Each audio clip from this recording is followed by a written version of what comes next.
আসসালামু আলাইকুম রহমতুল্লাহ। আপনারা জানেন যে কসবা থানার কুটি ইউনিয়নের যেই ৭ নং ৮ নং ওয়ার্ডের মধ্যস্থলে একটি হাসপাতাল আছে।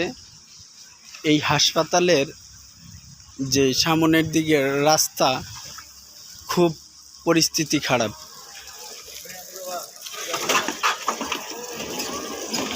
এতটাই খারাপ পরিস্থিতি, যেই কোনো অটো যাক আপনার উল্টিয়ে যায়। আজকাল 2 দিন ধরে বৃষ্টি কম হওয়াতে এই জায়গাটা একটু শুকাইছে, সেজন্য একটু ভালোর দিকে দেখা যাচ্ছে। তো আমি বলবো, আমাদের এই রাস্তাটা অনেক মানুষের যাতায়াত ভোগান্তি হচ্ছে।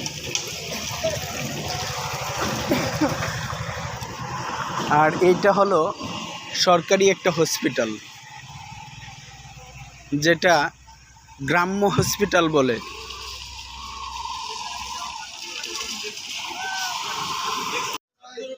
আসসালামু আলাইকুম রহমতুল্লাহ।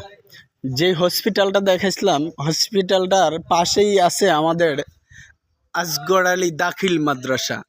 যে মাদ্রাসাটা আমাদের ইউনিয়নের উজ্জ্বল নক্ষত্র।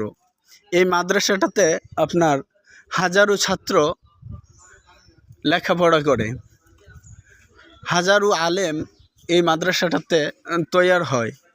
এটা হলো আসগর আলী দাখিল মাদ্রাসা।